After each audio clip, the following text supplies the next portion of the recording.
ችዋታሽ የጠንቱ ትዛለ እንዴት ከረማችሁ የትዝታ ዘካዛንቺስ ታዳሚዎች?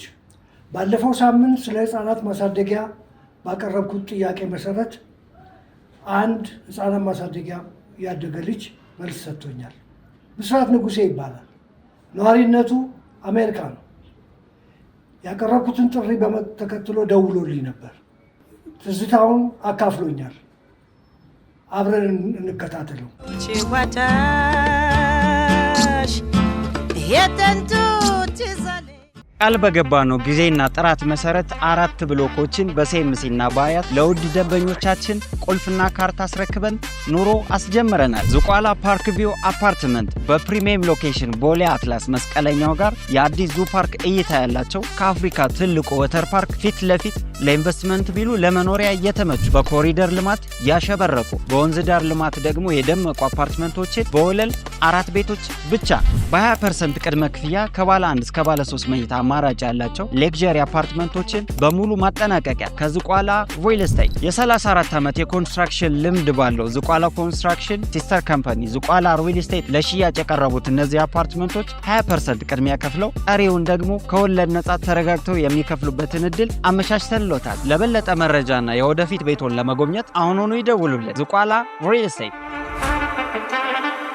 እንዴት ከረምክ ብስራት? እንደምታውቀው ይህንን ፕሮግራም ስትከታተል እንደታዘብከው ካዛንቺስ ውስጥ ያደግን ልጆች ትዝታችንን እያካፈልን ነው። ህፃናት ማሳደጊያ ደግሞ ካዛንቺስ ውስጥ የነበረ ተቋም ነው። ህፃናት ማሳደጊያ ውስጥ ያደጉ ልጆች የካዛንቺስ ልጆች ናቸው ብለን ነው የምናምነው። አብረውን ነበሩ፣ አብረን ያደግነው። እንደምታውቀው እኔ ቤቴ ከህፃናት ማሳደጊያ ግርጌ ነበር። ስለዚህ ብዙዎቹ ጓደኞቼ አብሮ አደጎቼ ናቸው፣ አውቃቸዋለሁ። በመጀመሪያ ይህንን ጥሪዬን አክብረህ ወይም ለጥሪዬ ምላሽ ለመስጠት ፈቃደኛ በመሆንህ በእኔና በፕሮግራሙ ተከታታዮች ስም ከፍ ያለ ምስጋና ላቀርብልህ እወዳለሁ። አንዳንድ ጥያቄዎችን፣ ትዝታዎችን እንድታካፍለን ነው። ራስህን አስተዋውቀንና እንጀምር። ስሜ ብስራት ንጉሴ ደስታ፣ የተወለድኩትም ኮልፌ ሳምባ ነቀርሳ ግቢ ውስጥ ነው። እናቴ ወይዘሮ አጸደ ጥላዬ የምንጃርና ሸንኮራ ሴት ናት። ትምህርቴን የተከታተልኩት በልጅነቴ በህፃናት ማሳደጊያ ትምህርት ቤት ውስጥ ገብቼ፣ የቀለም ትምህርት ግን የተከታተልኩት በአስፋው ወሰን ትምህርት ቤት ከ1ኛ እስከ 8ኛ፣ ከ8ኛ አልፌ 9ኛ እስከ 12ኛ ክፍል በአስፋው ወሰን ኮምፕሬሄንሲቭ ነው።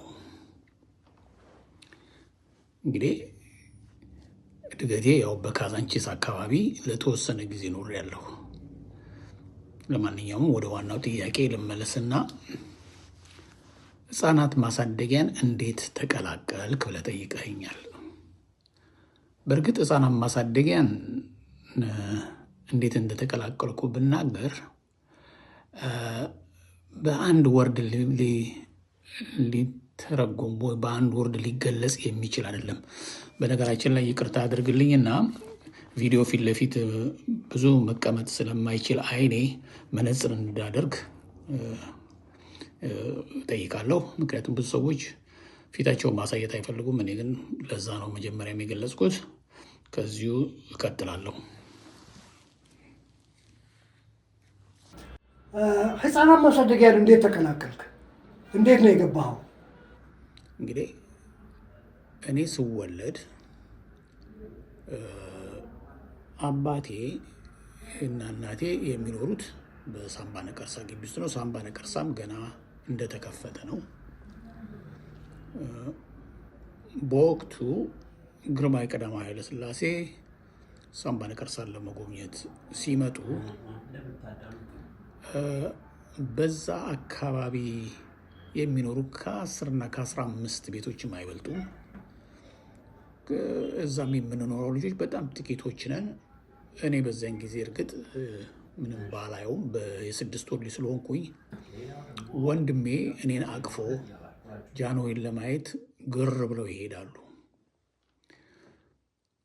ቅርታ አድርጉልኝ፣ ጃንሆይ የሚለው ቃል ብዙ ጊዜ የለመድነው አባባ ጃንሆይ ነው የምንላቸው፣ ምክንያቱም እንደ አባታችን ስለምናያቸው እና ግር ብለን ስንሄድ ግርማዊነታቸው መጎብኘቱን እያደረጉ በአንድ ወገን ራቅ ብለው ደግሞ የቆሙ ልጆች ያሉ፣ እነዚህ ልጆች ምን ያደርጋሉ እዚህ ብለው ሲጠይቁ የተመለሰላቸው መልስ የሰራተኛ ልጆች ናቸው ብዙዎቹ ብሎ ነው። በዚያን ጊዜ እዛው ግቢ ውስጥ ነው የሚኖረው። ከተማው በጣም የሰለጠነ አይደለም፣ በጣም ጫካ ነው። ያው እዛ የሚኖረው የሚጠጣው ውሃ ከወንዝ ነው፣ ቧንቧ የለም። እርግጥ የሆስፒታል ሰራተኞች እዛው በማንቆርቆሪያም ሆነ በምንም ውሃ እየቀዱ ወደ ቤታቸው ይገባሉ። አለበለዚያ ግን ከዛ ውጭ ከዛ አካባቢ የሚኖር ሰው ቧንቧ የሚያየው አልነበርም፣ ቧንቧ የሚባልም አልነበረም። በኋላ እንኳን እኔ ትንሽ ነፍስ ሳቅ ቦኖ የሚባል ውሃ ተከፍቶ በእያንዳንዱ እንስራ 1 ሳንቲም በእንስራ ትቀዳለህ። 5ቱን በ5 ሳንቲም በ5 ሰዓት የሚቀዳበት ጊዜ እንኳን ደርሻለሁ በደንብ። እሱን እንኳን በደንብ አይቼዋለሁ ነፍስ አውቄ። ግን ወደ ዋናው ፖይንት ለመምጣት አሁን ጃንሆይ ጉብኝታቸውን ሲያደርጉ የተመለሰላቸው መልስ ይህን ሲያዩ የልጅ ሰራተኞች እሳቸው የመለሱት እንግዲህ ምንድን ነው በዛ እና አባቴ እንደነገሩኝ ታዲያ ከበሽተኛ ጋር ምን ያደርጋሉ?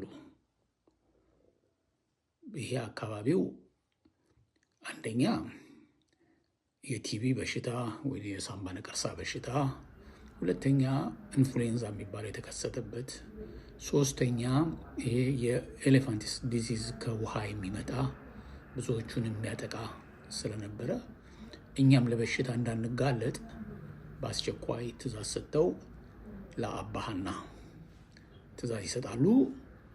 እኛ ወንድንም ጠላንም በግድ ታፍሰን እንሄዳለን። ወንድሜ እኔን እንዳቀፈ ነው።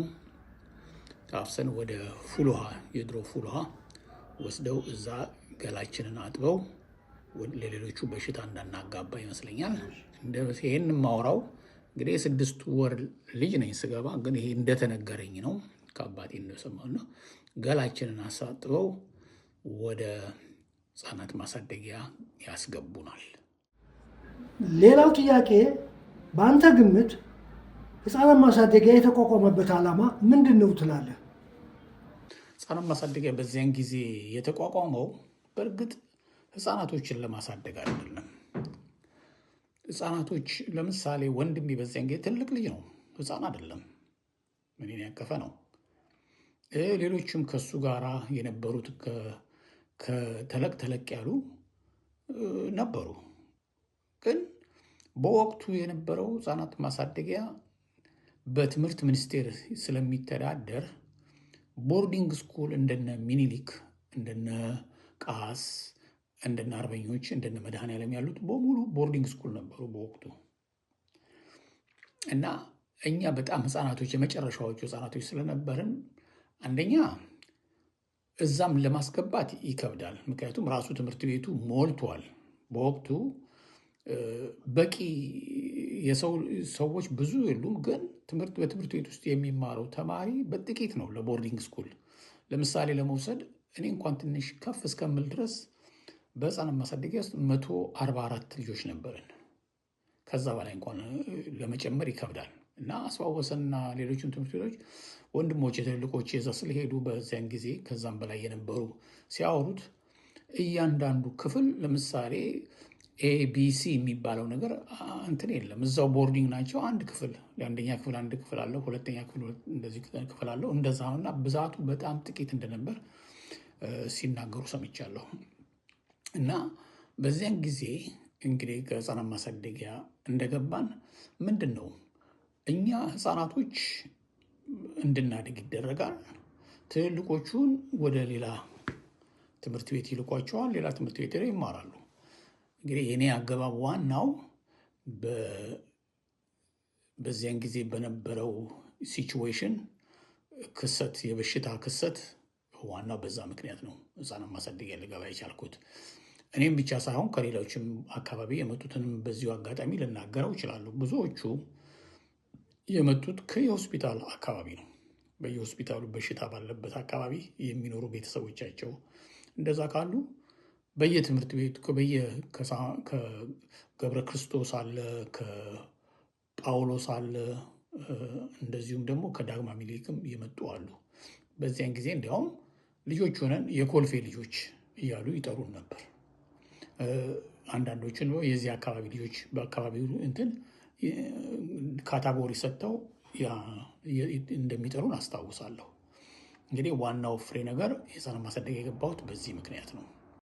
ቃል በገባነው ጊዜና ጥራት መሰረት 4 ብሎኮችን በሴምሲና በአያት ለውድ ደንበኞቻችን ቁልፍና ካርታ አስረክበን ኑሮ አስጀምረናል። ዝቋላ ፓርክ ቪው አፓርትመንት በፕሪሚየም ሎኬሽን ቦሌ አትላስ መስቀለኛው ጋር የአዲስ ዙ ፓርክ እይታ ያላቸው ከአፍሪካ ትልቁ ወተር ፓርክ ፊት ለፊት ለኢንቨስትመንት ቢሉ ለመኖሪያ እየተመቹ በኮሪደር ልማት ያሸበረቁ በወንዝ ዳር ልማት ደግሞ የደመቁ አፓርትመንቶችን በወለል 4 ቤቶች ብቻ በ20% ቅድመ ክፍያ ከባለ 1 እስከ ባለ 3 መኝታ አማራጭ ያላቸው ሌክዠሪ አፓርትመንቶችን በሙሉ ማጠናቀቂያ ከዝቋላ ሪል ስቴት የ34 ዓመት የኮንስትራክሽን ልምድ ባለው ዝቋላ ኮንስትራክሽን ሲስተር ካምፓኒ ዝቋላ ሪል ስቴት ለሽያጭ የቀረቡት እነዚህ አፓርትመንቶች 20% ቅድሚያ ከፍለው ቀሪውን ደግሞ ከወለድ ነጻ ተረጋግተው የሚከፍሉበትን እድል አመቻችተንሎታል። ለበለጠ መረጃና የወደፊት ቤቶን ለመጎብኘት አሁኑኑ ይደውሉልን። ዝቋላ ሪል ስቴት። በጣም ጥሩ። ህፃናት ማሳደጊያ በስንት ዓመተ ምህረት የተቋቋመው?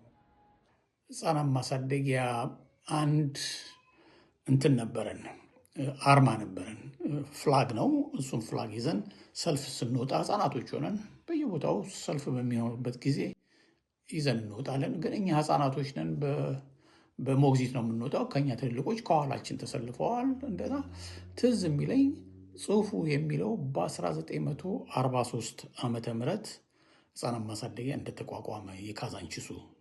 ከዛ በፊት ፖፖላሪ እንደነበረ ሲያወሩ ነው እንጂ እኔ አልደረስኩበትም። ግን ከፖፖላሪ መጥቶ እዛ ሲቋቋም 1943 እንደሆነ በወሬ ደርሼበታለሁ።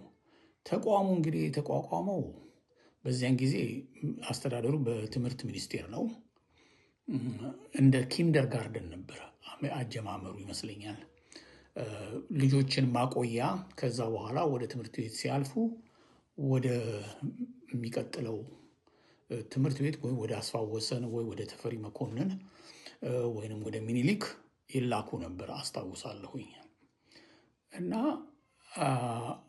አቋሙ እንግዲህ የተቋቋመበት ዋናው ምክንያት ገልጬዋለሁ። ግን ከጊዜ በኋላ ነገሩ እየተለወጠ እንደሚመጣም ወደኋላ ላይ ልገልጸው እችላለሁ።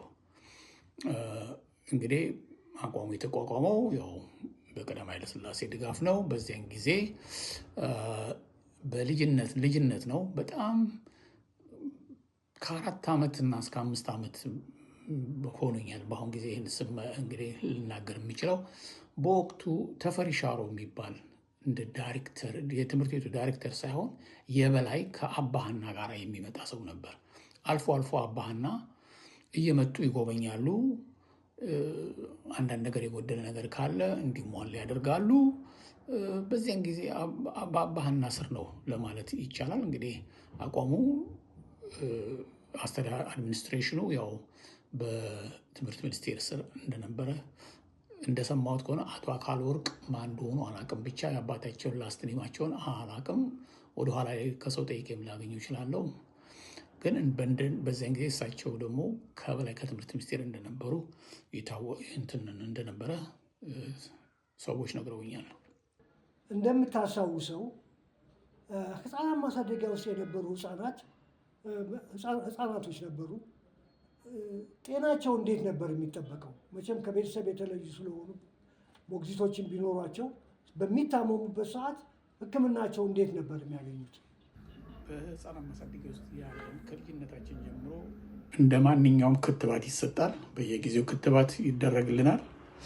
ሌላው በምንታመምበት ጊዜ እንደ በሽታው አይነት ነው። እንግዲህ ዋናው መጀመሪያ በክሊኒክ ደረጃ ቼክ ይደረጋሉ ወይ አባባ መኮንን፣ ከዛ በኋላ የመጡት ሐኪሞች እንደነ እትዬ ፀሐይ ያሉት ቼክ ያደርጋሉ። ሲስተር ጥሩወርቅም ራሷ በኋላ ዳይሬክተሯም ቢሆን ቼክ ታደርጋለች። ሁኔታው እንትን ከሆነ ከአቅም በላይ ከሆነ የመጀመሪያው ስቴፕ የቦርቸሌ ሐኪም የሆነችዋ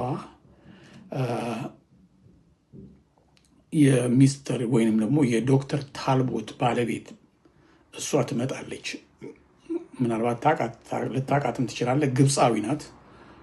እሷ ትመጣለች። እሷ ቼክ ታደርገናለች። ቼክ ይደረግና በሽታው የጠናበት ነው ኃይለኛ ከሆነ ኢሚዲየትሊ በመኪና ወደ ቀዳማዊ ኃይለሥላሴ ሆስፒታል 6 ኪሎ እንዲሄድ ይደረጋል እና እዛ በሽታው እንትን ከሆነ እዛው ተኝቶ ታክሞ ሰርጀሪም ከሆነ ሰርጀሪ ተደርጎ ተመልሶ ይመጣል እና ተመልሶ ከኛ ጋር ይደባለቃል። እንደነ ኩፍኝ ያሉ በሽታዎች ካሉ ግን እዛው ሐኪሟ ኢሚዲየትሊ ሴፓሬት እንዲደረግ ያለቻቸው ልጆች በሙሉ ሴፓሬት ከሌሎቹ ጋር ንክክ እንዳይመጣ ሌላ ቦታ ተሰጥቷቸው እዛ በሞግዚቶች እየተጠበቁ ይኖራሉ። እንዲያውም ሁሉንም ጠቅላላ እኔ እስካለው ድረስ ቢያንስ 4 ልጆች ናቸው በቀዳማዊ ኃይለሥላሴ ሆስፒታል ሄደው የተኙ። ብዙዎቻችን ጤነኞች ነን። ሙሉ ለሙሉ ጤናችን እንትን ያለ ነው እና ትዝ ከሚለኝ የመጀመሪያው አንድ ታምሩ መኮንን የሚባል ልጅ የገዛኸኝ ወንድም የመጀመሪያው ሆስፒታል እሱ እንደሄደ አስታውሳለሁ። ትንሽ ልጅ ነው። ሰርጀሪ ተደርጎ ለምን እንደሆነ አላቅም የሄዱትን ሁሉ ማይንዴ እንደያዘ ይቀመጣል። ከዛ በኋላ ደግሞ ላቀች ገብረ ማርያም የእንግዳ ገብረ ማርያም እህት እንደሄደች አስታውሳለሁ። ከዛ ደግሞ አበራ ቱሉ የሚባል ልጅ ሄዶ ሆስፒታል እግሩን ሰርጀሪ እንደተደረገና ብዙ ጊዜ የቆየ ነው። ከዛ በኋላ እንግዲህ የማስታውሰው ኃይሉ ሲሳይ ነው። ኃይሉ ሲሳይ አሁንም በሕይወትም አለ። እሱ ለዘ ሃይስት ብዙ ጊዜ ቆይቶ ነው የተመለሰው ከሆስፒታል እና ሌሎቻችን ግን እዛ የሚያደርስ በህመም ወይንም ደግሞ በእንትን የተያዝን ልጅም አልነበረም። ያን ሁሉ ልጅ ያን ሁሉ ዓመት ስንኖር በህይወቱ ያለፈ አንድ ህፃን ልጅ እንዳለ አስታውሳለሁ። ከዛ ሌላ ግን እኔ አላስታውስም። መቼም ጎረቤት ስለሆንኩኝ እስከማውቀው ድረስ ተመላላሽ ተማሪዎች እንደነበሩ አውቃለሁ። እንዴት ተጀመረ ተመላላሽ ተማሪ በአዳሪዎች ላይ? ይሄ እንኳን ትዝ የሚለኝ ነው ላወራ የሚችለው። እኛ የህፃናት ማሳደጊያ ልጆች መጀመሪያ ከውጭ ጋር ምንም ንክክ አልነበረንም። ይኸውም ዋናው ለበሽታ ነው። እንኳን እሱ ቤተሰቦቻችን የሚያመጡት ልብስ እንኳን ወደ ግቢው እንዳይገባ ይከለከል ነበር እና አባቴ የራሱ ከሚያጫውተኝ ልብስ በህፃነት እኮ ወደዛ ስትገባ የተረሳ ጥብቆ አለ ብዬ ይዤ ሲሄድ ምን ልታደርግ ነው ያመጣኸው ብሎ መለሱኝ ብሎ ነግሮኛል። እና በህፃናት ማሳደጊያ ውስጥ ምንም ነገር የምናውቀው ከውጭ የሚመጣ ሰው አልነበረም። ከውጭ ያሉ የሚመጡ በጣም የማስታውሳቸው 2 ልጆች አሉ። በጣም በዚያን ጊዜ እንግዲህ እማማ ሀና እዛው ነው የሚኖሩት ብለናል እና የእሳቸው ልጆች እዛው ነው የሚኖሩት። እነሱም ፀሐይቱ፣ ቢንያም፣ ዮዲት እና ዮሴፍ ይመስሉኛል። እነዚህ እዛ ይኖራሉ። ከነሱ ጋራ የማማ አዴ ልጆች እየመጡ ይጫወታሉ ግቢያችን ውስጥ። በእብነትና እያሱ የሚባሉ ልጆች በጣም ትዝ ከሚለኝ እና በተለይ እያሱ ብይ መጫወት ይወዳል። እኛ ህፃናቶች ነን፣ እኔ አስታውላለሁ። የሪኮርድ ነው ማይንድ የሚያደርገው። ይጫወታሉ፣ እዛ ብይ ይጫወታል እንደ ማንኛውም። እና በወቅቱ ከውጭ የሚመጡ የምናውቃቸው ከነሱ ሌላ አናውቅም።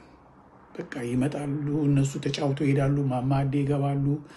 ጋሽ ጌዲዮን የሚባል ደግሞ የነሱ ምናቸውን ዘመዳቸው ነው። ለህፃናት ማሳደጊያ ጅው ጅው የምንጫወትበት ሸርተቴና ጅው ጅው ነበር። ጅው ጅው እንደሰራልን አስታውሳለሁ።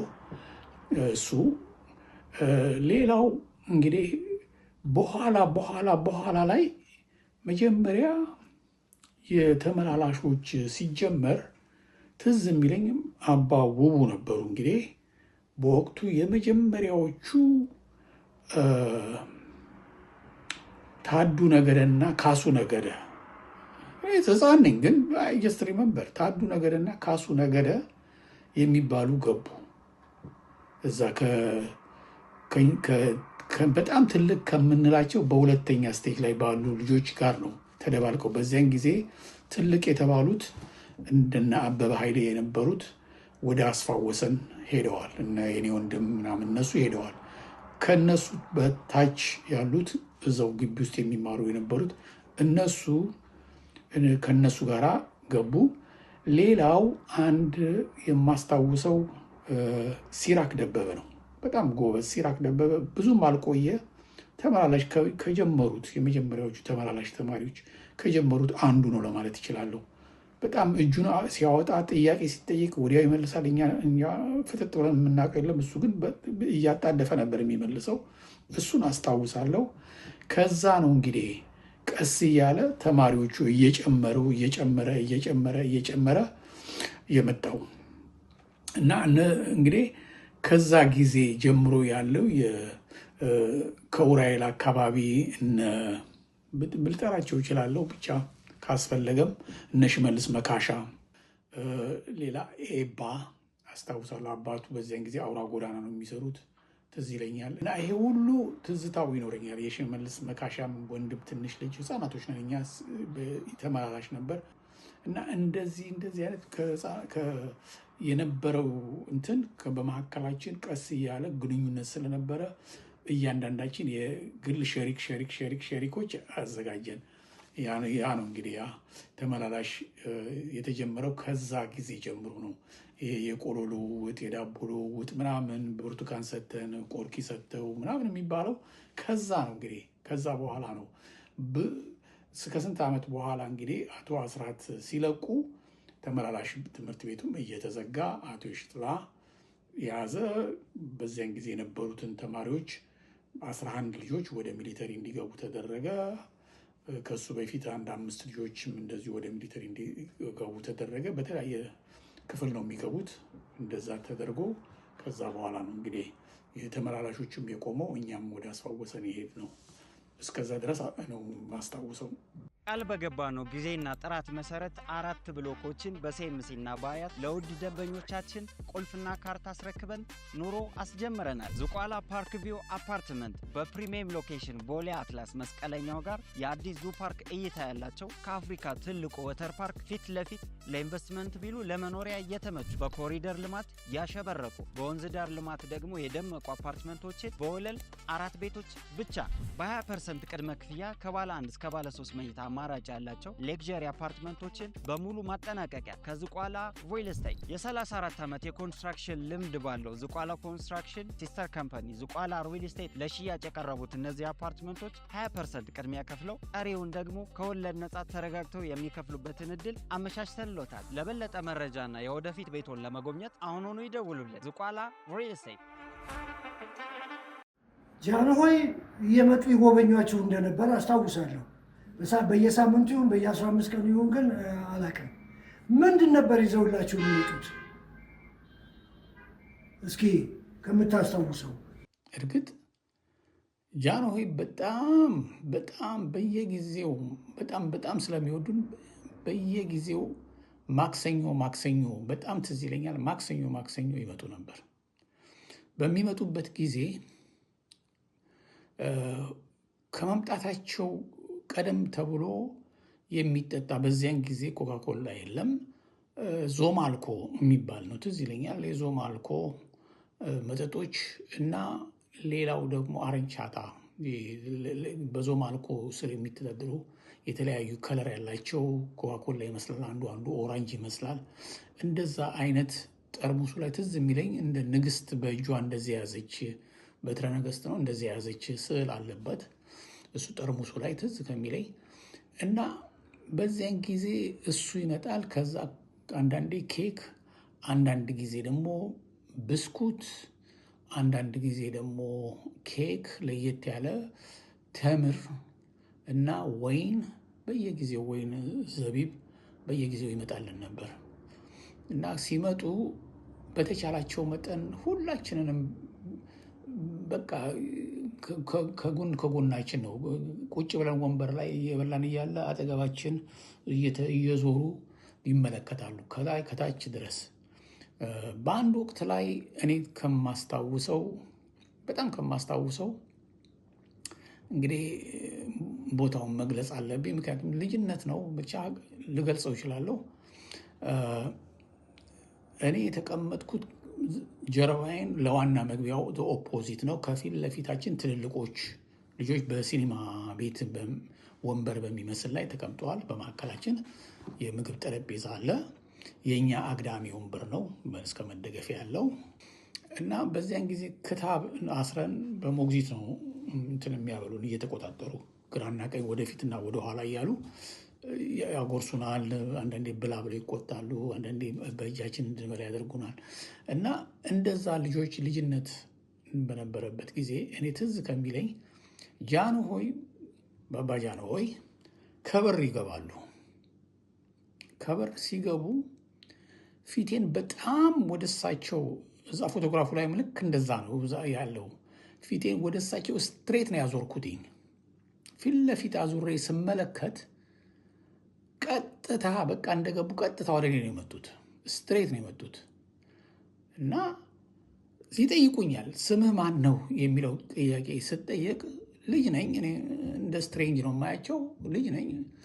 ራይ ፊታቸውን ቀና ብያ ያለው ከበስተኋላችን ደግሞ ከጃንሆይ ግራና ቀኝ የቆሙ እማማ ሀናና አባባ አስራት ዳይሬክተሩ አሉ።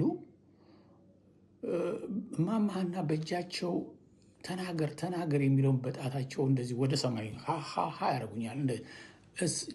አሁን አባባ ጃንሆይ ማየቴን ትቼ የእማማ ሀናን እጅ ነው የማየው።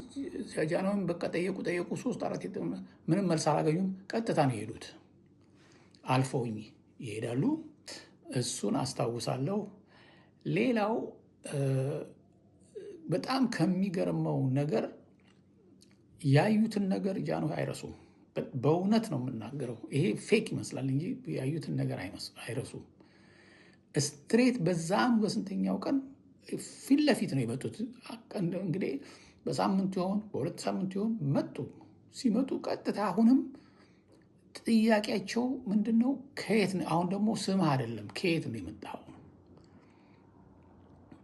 ያውቃሉ ከየት እንደምንመጣ፣ ከሆስፒታል ምናምን እንደምንመጣ ያውቃሉ። እና ያኛውን እኔ ድሮ በሞግዚቶቹ አንዳንዴ የኮልፌ ልጆች ምናምን ሲሉ ስለምሰማ ኮልፌ አልኳቸው። በቃ ምንም ነገር ችግር የለብኝም።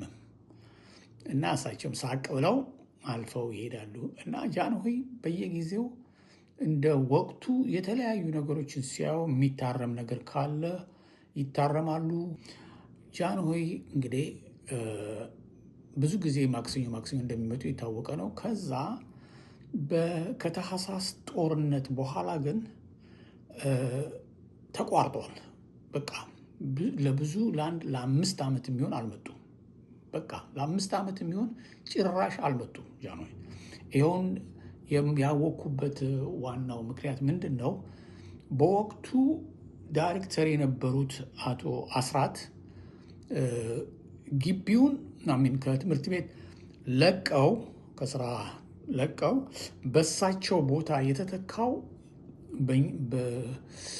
በወጣትነቱ ጊዜ እኛ ጋር እየመጣ ፕራክቲስ ያደርግ የነበረ የሶሻል ወርክ ዩኒቨርሲቲ አስተማሪ የሆነ የሽጥላሪያ አሁንም ኒውዮርክ ዋሽንግተን ዲሲ አለ። በሱ ሲተካ እንግዲህ 2 ዓመት ይመስለኛል በሱ የያዘው 2 ዓመት ወር 3 ዓመት እንደያዘ አስታውሳለሁ። በወቅቱ የታችኛው ህፃናት ማሳደጊያ ወደ ላይኛው ህፃናት ማሳደጊያ እየተዘዋወረ ነው። ይኸውም የታችኛው ህፃናት ማሳደጊያ ለማያውቁት ሰዎች አዲስ ለሚሆንባችሁ ድሮ YMCA ብላችሁ የካዛንቺስ YMCA የምትሉት ምግብ ቤታችን ነበረ። ዣንጥላ ፋብሪካ ወይንም ደግሞ አልሙኒየም ፋክትሪ የነበረው ደግሞ ዶርማችን ነበር፣ መኝታ ቤታችን ነበር እና አሁን እሱ ተዘግቶ ወደ መርሃውራን ሲሄድ 2 ዓመት ተኩል ያህል የሽጥላ አስተዳድሯል እዛ። ከዛ በአጭር ጊዜ 2 ዓመት ያህል ካስተዳደረ በኋላ ወደ አሜሪካን ሀገር አይ ቲንክ 1962 አካባቢ ይመስለኛል፣ 1961 ወደ አሜሪካ እሱ ጥሎ ይመጣል ኢትዮጵያን። በፈረንጆች ነው የሚናገረው እና በ1962 አካባቢ ወደ እኛን ተሰናብቶ ወደ አሜሪካ እንደሚሄድ ተነግሮን እሱ ጥሎ ይሄዳል። በሱ ቦታ ላይ ወይዘሪት ልል እችላለሁ በዛን ጊዜ ወይዘሪት ሶፊያ ዘካሪያስ ለተወሰነ 2 ዓመት ያህል በአስተዳዳሪነት ቆይታለች። ስቲል እንግዲህ ጃንሆይ ብቅም አላሉ። እንግዲህ ይህን የምገምተው በነሱ የአስተዳደር ዘመን ጊዜ በነበረው ወቅት ነው ልናገር የሚችለው ነው። በዛን ሰዓት ላይ ጃንሆይ ይህን እንትን አላደረጉም፣ አልመጡም። ከዛ ሶፊያ ዘካሪያስ እንደለቀቀች እንግዲህ አሁን አይነ ስውሮቹም ወደ ሰበታ ሄደዋል። እኛ የነሱም ቦታ ገብተንበታል። አሁን ሲስተር ጥሩወርቅ አስፋው የደጃዝማች አስፋው ልጅ ናት ለማያውቀው እና እሷ ዳይሬክተር ትሆናለች። በዚያን ጊዜ እሷ ስትቀጠር ትዝ ከሚለኝ እንግሊዝኛ ነው የምትናገረው። ከእንግሊዝ ሀገር ነው የመጣችው። አማርኛዋም የሚያስቅ ነበር በእውነት ለመናገር። መጀመሪያ አትፈርፍሩ የሚለው ምግባችንን አትፈርፍሩ፣ አታንፈራፍሩ ነበር የምትለው እና በዚህ እንስቅ ነበር አልፎ አልፎ። ግን እሷ በኋላ ግን ያው ስካች ሁሉን ነገር እና እሷ ስልጣን እንደያዘች ምን ይሆናል፣ ጃንሆይ ለመጀመሪያ ጊዜ እንደሚመጡ ይነገራል።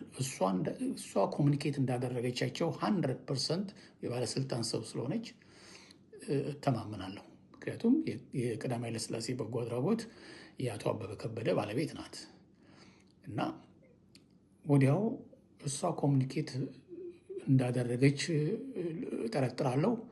ወዲያው ይመጣሉ፣ ይነገረናል። በስነ ስርዓት እንሰለፋለን። በጣም የተለያየ ከሌላው ቀን የተለየ እንትን ነበረ የተደረገው። ቤቱ ንጽህናው፣ ያለባበሳችን ንጽህናው፣ በቃ ሁሉ ነገር እና ሰንደቅ ዓላማ ልክ ስናወርድ ነው የደረሱት። ሁላችንም ቆመናል። በእውነት ለመናገር ጃንሆይ የ2 ሜትር ርቀት የላቸውም፣ ከፊት ለፊት ናቸው ያሉት እና በእኔ እድሜ ያሉት ፊት ለፊት የምንሰለፈው።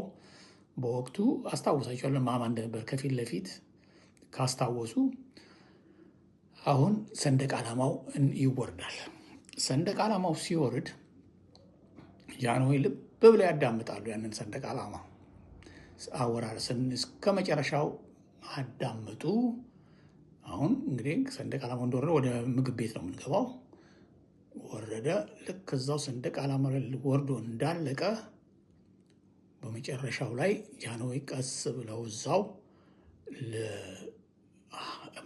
በእውነት ለመናገር መልኩንም አላስታውስም፣ ግን ሲስተርም ጥሩወርቅ እንደነበረች አስታውሳለሁ። ግን ጠጋ ብለው ይሄ ሰንደቅ ዓላማ መዝሙር መጨረሻው ስንኙ እንዲቀየር የሚል ቃል ይሰጣሉ።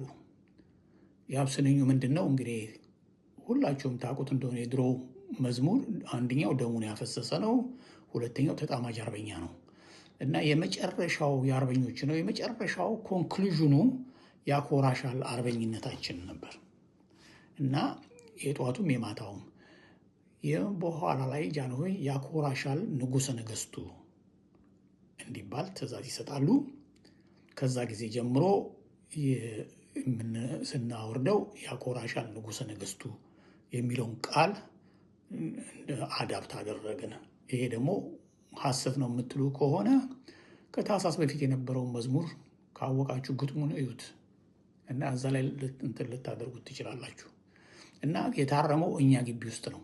ይሄ መጀመሪያው እኔ ክሊር የሆነ ሜሞሪ ስላለኝ ነው ይህን የምናገረው። ሌላው ጃንሆይ አንድ የዛን ቀን እንዲያውም የዛን ቀን ፎቶግራፍ አንሺዎች ነበሩ። በጣም ፎቶግራፍ ይነሳ ነበር። ከተነሱት ፎቶግራፍ ለማስታወስ ዘውዴ ረታ የጻፉት መጽሐፍ ላይ እዛ ላይ የህፃናት ማሳደጊያ ልጆች ፎቶግራፍ አለ። እዛ ምግብ ቤት ስንበላ ጃንሆይ በላይ አጥናፉን ሲያነጋግሩት ከተለያየ አቅጣጫ ነበር ፎቶግራፍ የሚነሳው። በዛን ቀን ያነጋገሩት አልማዝ አሰፋንና አልማዝ አሰፋ የምትባል ከሴቶች፣ ከወንዶች በላይንና ስዩም ይመስለኛል ሁለቱ። ምክንያቱም እኔ ከበላይና ከነሱ ከነበላይ ኦፖዚት ሳይድ ነበር የተቀመጡት። ካሜራ አንሺው ከኔ ጀርባ ሆኖ ነበር የሚያነሳው የነበረው። የሚታየውም እንጀራ የኔ ነው። እዛ ፊት ቁጭ ያለችው ከመጨረሻ ላይ ከአለማየሁ ስሜ ፊት ለፊት ያለሁት እኔ ነበርኩ እና ያን አስታውሳለሁ። ሌላው እንግዲህ ይህን የተናገርኩበት ዋናው ምክንያት ያ መዝሙር የታረመበት በዛ ካሜራ ቀን የተነሳንበት ቀን ነው ለማለት ነው። ሌላው ደግሞ ጃንሆይ አንድ ወቅት ላይ እሁድ ነው ይመጣሉ እና ብዙ ጊዜ ሲመጡ እንግዲህ ሰረሞኒው በጣም ትልቅ ነው። ግን የዛን ቀን ግን የእሁዱ ቀን ግን ምንም ሰረሞኒ የለም። ያልታሰበ አመጣጥ ነው የመጡት እና በዛ ባልታሰበ አመጣጥ ውስጥ ሲመጡ ሁላችንም ገበታ ቤት ውስጥ ነን ያለነው እና መጥተው ሲጎበኙ ትዝ ይለኛል። ረጋሳ የሚባል አለ አካለ ስንኩል በዱላ በብትር የሚሄድ እሱ እንዲያውም እርግብ ሊሰጣቸውን ፈለገ። አይ ሪመምበር ዛት። ግን የዛን ቀን እሳቸው መጥተው ሲጎበኙ ተቀብለውታል። እርግጥ የዛን ቀን ሲጎበኙ የተናገሩት ነገር ነው የማስታውሰው። በወቅቱ ሲስተር ጥሩወርቅ የለችም። እሁድ ነው እንግዲህ እሷ ቤቷ ናት። የጋሽ ልሳኑ የሚባል የምግብ ቤት ኃላፊው እሱ ነበረ ራት የሚያበላን። ይጠይቁታል፣ ማን ነው ኃላፊው ብለው ይጠይቁታል። እሱ አውቆም ይሆን ሳያውቅም ይሆን እኔ ነኝ ብሎ ይመልስላቸዋል። እሳቸው እሱ እንዳልሆነ ወዲያው ነው ያወቁት። ምክንያቱም ሲስተር ጥሩወርቅ ናት ኃላፊው። እሳቸው የምግብ ቤቱን አይደለም ያሉት፣ ኃላፊውን ነው፣ ትዕዛዝ ለመስጠት ነው። እና ሲጠይቁት እሱ እኔ ነኝ ሲል አንተ ነህ እንዴ ምናምን ጠንከር ብለው ሲጠይቁት አይ እኔ የምግብ ቤት ኃላፊው ነኝ ይላቸዋል። በዚህ ጊዜ ምንድን ነው ያሉት? ይሄ ኩባያ ይሄ የሚጠጡበት እንትን አይበቃቸውም። በደንብ በዚህ ጠጥተው ነው የሚጠጉት፣ በዚህ ጠጥተው ነው ጥማቸውን የሚያረጉት ነው ይመስለኛል የዛ አይነት። ስለዚህ በአስቸኳይ እንዲቀየርላቸው ብለው ትዕዛዝ ለሲስተር ለጥሩወርቅ ንገራት ብለው እንደው ሲናገሩ እዛው አጠገባቸው ወንበር ላይ ቁጭ ብለን እናዳምጥለን እና ይሄ ተደርጎ ከዛ በኋላ እንግዲህ ተመልከቱ። እሳቸው በልተን የምንጠግብ እንደማይመስላቸው በቃ የምንበላው ምን እንደሆነ ረጋ ብለው ያልታሰበ ጊዜ አመጣጣቸው ቼክ ለማድረግ ነው። እና በወቅቱ እንደዚህ አይነት ሰው ነበሩ። እንግዲህ የህፃናት ማሳደጊያ ጃንሆይን በመጨረሻ የተለያየሁት ትዝ ቢለኝ በዚያ ጊዜ ይመስለኛል። የመጨረሻ ጊዜ እንግዲህ እኔም አሁን ከፍ ብያለሁ፣ ወደ ከአራተኛ አምስተኛ ክፍል ደርሻለሁ። ከዛ ከ6 ወደ 7 ስዘዋወር ይመስለኛል ህፃናት ማሳደጊያን ለቅቄ እሄዳለሁ። እስከዛ ድረስ ግን የጃንሆይ በሚመጡበት ጊዜ ጥሩ ምግቦች ያመጡ ነበር። እርሊ እኛ ህፃናቶች በነበርንበት ጊዜ ጨርቅም ይመጣ ነበር። አቡጀዴ ጨርቅ የሚሰፋ ልብስ በዚያን ጊዜ ለእኛ ብቻ ሳይሆን በዚያን ጊዜ ከውጭ ለሚመጡ ሰዎችም የሚሰጥበት ጊዜ ነበር። ያ ብስኩት ከመካከሉ ላይ እንቁላል ያለው ብስኩት ለገና አካባቢ እንደዛ ይደረግ ነበር። እንግዲህ ይሄ ነው አንዱ የጃንሆይ እንግዲህ በሚመጡበት ጊዜ የሚያደርጉት ሰረሞኒው ይሄ ነበር። ቃል በገባነው ጊዜና ጥራት መሰረት 4 ብሎኮችን በሴምሲና በአያት ለውድ ደንበኞቻችን ቁልፍና ካርታ አስረክበን ኑሮ አስጀምረናል። ዝቋላ ፓርክ ቪው አፓርትመንት በፕሪሚየም ሎኬሽን ቦሌ አትላስ መስቀለኛው ጋር የአዲስ ዙ ፓርክ እይታ ያላቸው ከአፍሪካ ትልቁ ወተር ፓርክ ፊት ለፊት ለኢንቨስትመንት ቢሉ ለመኖሪያ እየተመቹ በኮሪደር ልማት ያሸበረቁ በወንዝ ዳር ልማት ደግሞ የደመቁ አፓርትመንቶችን በወለል 4 ቤቶች ብቻ በ20% ቅድመ ክፍያ ከባለ 1 እስከ ባለ 3 መኝታ አማራጭ ያላቸው ሌክዠሪ አፓርትመንቶችን በሙሉ ማጠናቀቂያ ከዝቋላ ሪል ስቴት የ34 ዓመት የኮንስትራክሽን ልምድ ባለው ዝቋላ ኮንስትራክሽን ሲስተር ካምፓኒ ዝቋላ ሪል ስቴት ለሽያጭ የቀረቡት እነዚህ አፓርትመንቶች 20% ቅድሚያ ከፍለው ቀሪውን ደግሞ ከወለድ ነጻ ተረጋግተው የሚከፍሉበትን እድል አመቻችተንሎታል። ለበለጠ መረጃና የወደፊት ቤቶን ለመጎብኘት አሁኑኑ ይደውሉልን። ዝቋላ ሪል ስቴት። ብስራት እስቲ ህፃናት ማሳደጊያ በነበርክበት ወቅት ያንተና የጓደኞች አስተዳደግ ምን ይመስል ነበረ? ዛሬ ላይ ሆነ ስታስታውሰው እንዴት ነበር አኗኗራችሁ፣ አመጋገባችሁ፣ አለባበሳችሁ፣ አኗኗራችሁ? እስቲ ለአድማጭ ተመልካች። አስተዳደጋችን የሁላችንም አንድ አይነት ነው። ግን ይህን ስንናገር ስለ ቤቱ የመጀመሪያ በመኝታ ቤት ውስጥ ያለውን እንነጋገር። ትልቁ ዶርማችን በ3 ይከፈላል። በታች ሜዳ በኩል የወንዶች መኝታ ቤት ሲሆን መካከለኛው ክፍል ደግሞ የህፃናቶች፣ በላይ ሜዳ በኩል ያለው ደግሞ የሴቶች ትልልቆች እና እንግዲህ እንደተነገረኝ እኔ ከፍ ካልኩ በኋላም ልናገረው እችላለሁ። እንደተነገረኝ እኛ እንደመጣን በጣም ህፃናቶች ስለሆንን የሚያኖሩን የነበረው በቅርጫት ውስጥ ነበር። እንግዲህ ያ እዚህ ሀገር ክሪፕ እንደሚባለው ነው። የህፃናቶች ክሪፕ አልጋ አለ። ያም እንደዛ ተሰርቶ እኛ እዛ ውስጥ እንደምናደግ በህፃን ክፍል ውስጥ እንግዲህ የህፃናቶች ክፍል ውስጥ ያለ ነው። በጠቅላላው ህፃኑም ትልቁም ተቆጥሮ ግፋቢል ወደ 50 ልጅ አካባቢ ይሆናል። በጣም ትልቅ ነው። አዳራሽ ነው። አልጋ እያንዳንዱ የራሱ አልጋ አለው። ትንሾቹ ደግሞ ያው በቅርጫት ውስጥ ነው እና በህፃናቶች ክፍል ሞግዚቶች አሉ። በህፃናቶች ክፍል የነበሩት ትዝ ቢለኝ ሞግዚቶቹ ትየ ሸዋዬና ትየ መንበር ሲሆኑ በግራና በቀኝ ያሉት ትያሰገደች ያለች በሴቶች በኩል አልፎ አልፎ ከህፃናቶች ጋር ትደባለቃለች። በስተ ታችኛው ሜዳ በወንዶች ክፍል እማማ ጽጌ የሚባሉ ሴት ነበሩ። እሳቸው እንትን ያደርጋሉ፣ ቤቱን ማዘጋጀት፣ አልጋ የሚያነጥፉትን። በዚያን ጊዜ ማናችንም አልጋችንንም አናነጥፈውም። አልጋችን ይነጠፍልናል። አልጋችን ቤቱ ይጠረጋል። ቤቱ ንጽህናው በጣም ጥሩ ነው። እያንዳንዳችን በቃ ጠፍራችን በየጊዜው ይቆረጣል።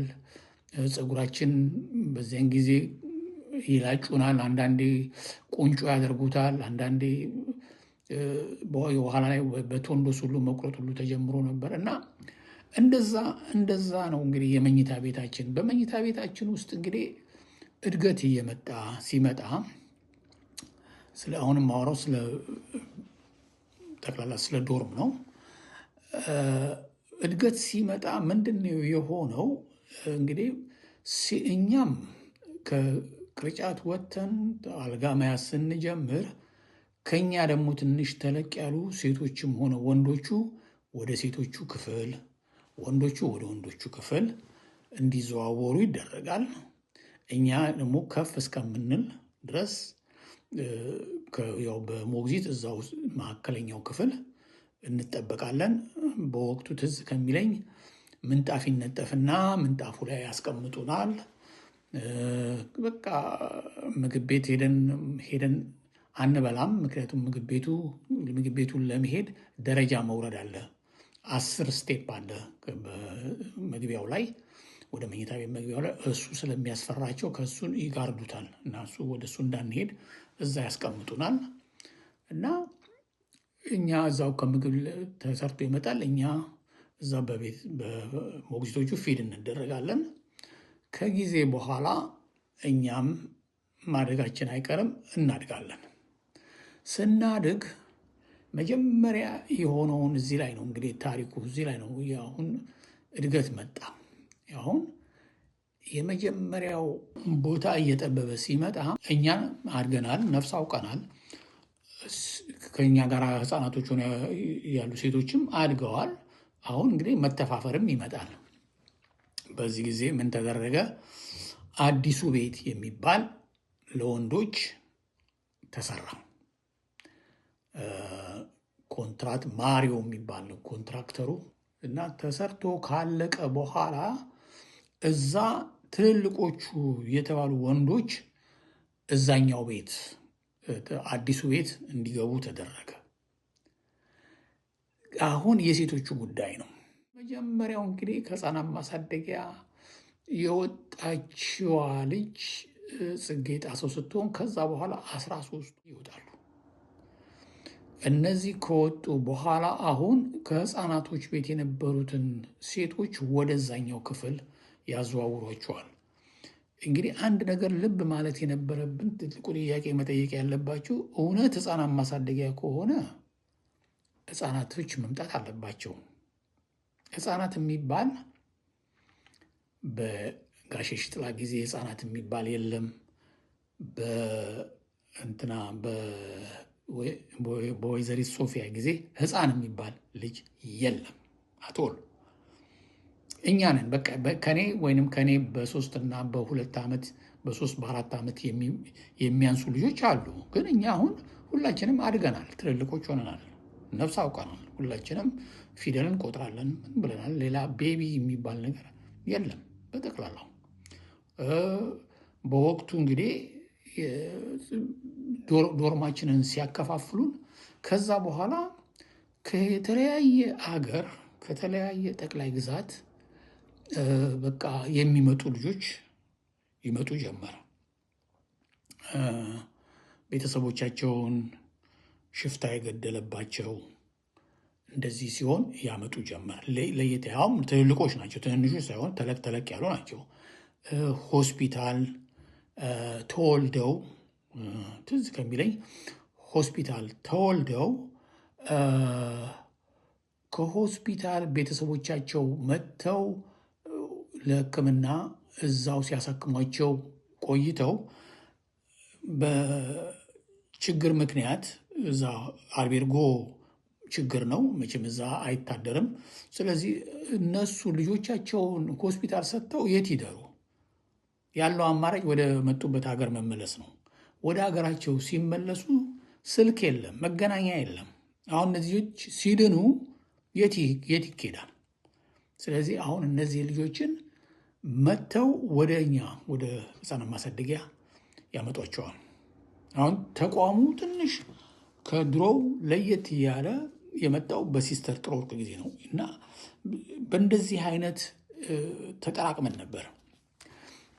በጣም ነው የማመሰግነው ብስራት፣ ጊዜህን መስዋዕት አድርገህ ለቃለ መጠይቄ ስለተዘጋጀልኝ ስለቀረብክልኝ በጣም አመሰግናለሁ።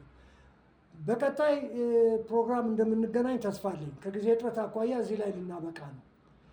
ክቡራን ታዳሚዎቼ የኔና የብስራት ንጉሴ ውይይት አላበቃም። ከሰዓት አኳያ ግን እዚህ ጋር መግታት የግድ ሆኗል። ስለተከታተላችሁ እጅግ አድርጌ አመሰግናለሁ። በሚቀጥለው ጊዜ እስከምንገናኝ ድረስ ቸር ይግጠመን። ደህና ሁኑ።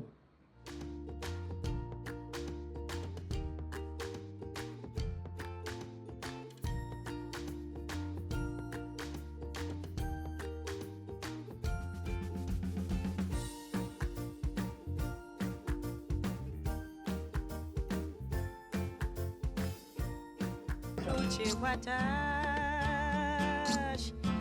yetentu